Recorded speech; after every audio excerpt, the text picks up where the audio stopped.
Nó thana ốc lệ to và khát ốc lệ to dọa về đón con em to ốc đón xuống ốc không to này per lâu lệ Cuman gimana Pak? ya Này đâu phình chứ mà hey hitu lâu nghe ngó nó có cá lạ mặc có vắt lâu về hey hi xị anh à xị lòng lâu tan cần xét thiềm thấy nan hiền cor ama cor lâu bỏ tùy hi lâu ông tất chính nè chứ còn pi là pu thân xị anh tí anh thì cần muộn hiền là phim khóc mày mà rồi tụi lại khó về lại chuan filter tên này lâu chuan tùy hi thiên hiểm mẫu khóc mày tụi này hiền phong kim mà lâu còn lụt sâu vòng hiền tham bộ đỉnh ngay lâu là đinh hey bữa là thắng hey quên si chú vào lồng đón về ốc liền chắc khóc mày cần chọn muốn các cần khen lệ to chuan hello hi chú ốc xả anh lệ đó này anh lệ chân đó này ốc liền khóc mày hay lồng ôm mày chuan hun cái tị kha video bạn nghĩ nào hiện là ngủ nằm đôn cho na hay por lầu riếu là chung ốc thấu bao con này hay ốc một đôn cho na thằng nị bạn nị ốc ngal để ra chuan khi bỏ khi per ngay mày nghe ăn đôn gần ăn lẹng hay chưa thật rất mày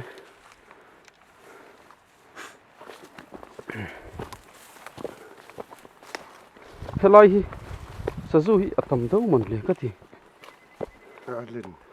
lên về đâu mà ốc per thật đâu mà lên giữa chuẩn sang là đầu dân mà chứ tên nội rượu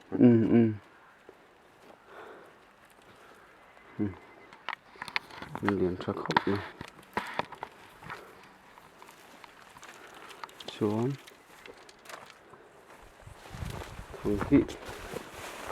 cầm en nôm đàn tự tên ăn cầm trí nào mọi hiện hiện thật xấu ạ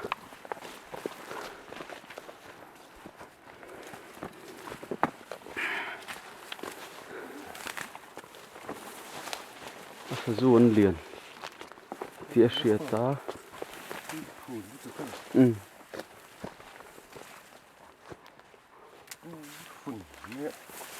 tham bul khăn bèl đậu nghe mình so lại mi sụt per lom ngay chuan cái xìa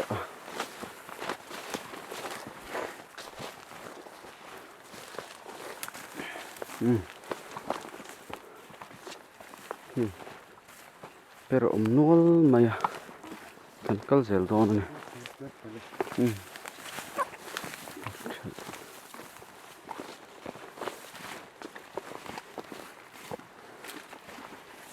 chu ok nghe yang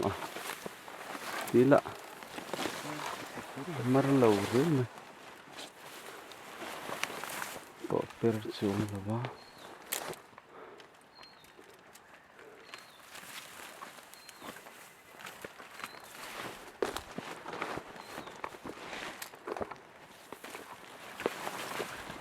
tình em mà nữa kênh video mình làm ạ lẩu ốc nè trâu mày bên riêng làm ạ họ lệ trâu riêng cần hẳn cả lạ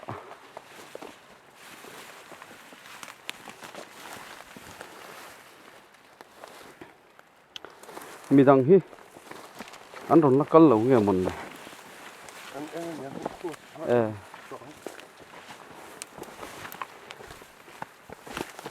per lâu như cái gì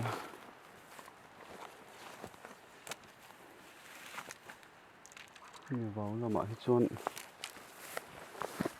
sẽ dùng tầm tự chủ động hơn khua thì đủ thuốc xăm cho nó là vọt lẩu đâu à tin váy thằng hệ cầm hôn khá ảnh trần thầu đựng chậu hi nè SAZU bộ bây giờ anh mình lật mình vắt lâu nó xẹt ta đến khăn sưởi lại sưởi nu chỗ chi anh không hiện nên công khán tắc tắc đến tỷ chia ta vàng hiện SAZU hiện chẳng hiện vắt lâu tỷ xẹt ta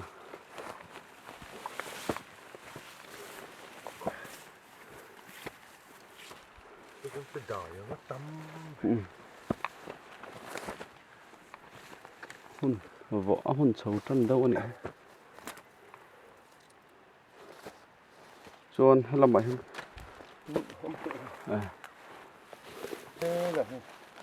lên rất là thay lễ đâu cần vừa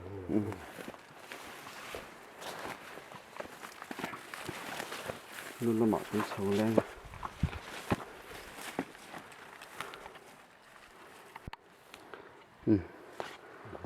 lệ số lại bị bỏ sọp ra lệ ngay từ đó ngay thì lệ bọc kê thì uống chung liền khóc mày hay thì liền lẩu này liền khóc mày hay chuyện tới thằng anh rồi lại từ đó ngay là chiang khóc mày tham bula bỏ số nó cái cần phải anh lại xin nó này thì tham bula hit chuyện thế bữa kia nó lệ trâu mày ạ cần anh lại ăn MC thằng anh này hết à bỏ hiện kinh cái gì cần anh call sạc mấy xin này hey chả khóc mày hay lại ai số liền lúc tục lâu không cần muộn số là thằng ở bên lệ bọc cần cầm lậu nó lắm ạ sẽ dùng câu trâu này thì hay chuyện thằng ạ hắn chờ mày này cần cầm lậu nó lắm ạ anh cả lạ hít đã bao khiên per bọc nên lệ xin nắng hay hít chú per đàn hít covering lâu về lâu về hắn đủ to căng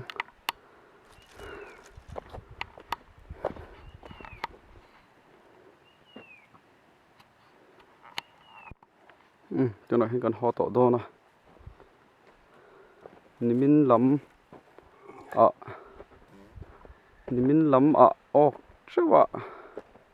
mẹ rõ chứ hồi anh làm chú chuyển tê cần kia nè chuyển tê nó cầm bộ khi cần anh lúc phăng bộ anh là full chok là quá cho nên mấy hol lâu rồi bọc cái rem trang khóc mấy thing full chok vắt thấy ạ tiếng hiền mấy hol bị khóc mấy